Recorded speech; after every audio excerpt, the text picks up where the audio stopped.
Teaching hospital పెద్ద ఆసుపత్రి ఇక్కడికి వస్తూ ఉంది. చాలా సంతోషాన్ని సంతృప్తిని ఇచ్చినటువంటి గత 5 సంవత్సరాల పాలన. కోవిడ్ లాంటి మహమ్మారి వెంటాడిన ఆ సమయంలో కూడా మరి ప్రజలు ఎక్కువ ఇబ్బంది పడకుండా స్వామి అందరినీ కూడా కాపాడారు. ఒక చక్కటి పరిపాలన జగన్మోహన్ రెడ్డి గారు మనందరికీ అందించారు. గతంలో ఎన్నడూ మనం చూడనటువంటి కాంగ్రెస్ పార్టీ కానీ తెలుగుదేశం పార్టీ కానీ ఎప్పుడు కనీసం ఆ ప్రయత్నం చేయనటువంటి ఈరోజు జగన్మోహన్ రెడ్డి గారి కుటుంబం అని చెప్పి మరి అందరికీ కూడా ఎక్కడ కూడా చిన్నపాటి వివక్ష లేకుండా అందరికీ అన్నీ అందించినటువంటి ఒక గొప్ప ఘనత ఆయనది. ప్రత్యేకంగా నేను ఈ సందర్భంగా ఆయన తెలియజేస్తూ ఉన్నాను.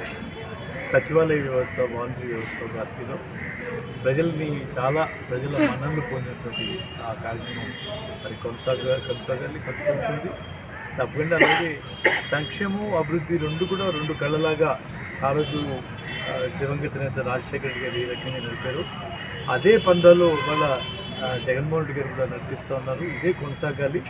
ఇంకా బలంగా ఈ రాష్ట్రం ముందుకు వెళ్ళాలి. గడిచినటువంటి 5 సంవత్సరాల్లో కరోనా వల్ల 2 సంవత్సరం పోయినా చాలా అద్భుతమైనటువంటి రిజల్ట్స్ని మనం చూసాం. దాదాపు 1,00,000 కోట్ల పెట్టుబడులు తీసుకురాగలిగారు జగన్మోహన్ రెడ్డి గారు. గతంతో పోల్చుకుంటే ఇది 3 రెట్లు ఎక్కువ. ఆ రకమైనటువంటి పెట్టుబడులు ఆకర్షించడంలో ఒక యువ ముఖ్యమంత్రిగా తన నేర్పుని చూపించగలిగారు. ఈ 5 సంవత్సరాలు ఇంకా అద్భుతంగా పరిపాలిస్తారని నా విశ్వాసం. ప్రత్యేకంగా విద్య, వైద్యం మీద ఆయనకున్నటువంటి మరి మక్కువ, అవగాహన, అవసరం అన్నీ కలిపి వెరసి ఈరోజు బాపట్ల బాపట్లనే కాకుండా యావత్ ఆంధ్రప్రదేశ్ ప్రజలు అదృష్టవంతులు ఒక రకంగా చెప్పాలంటే.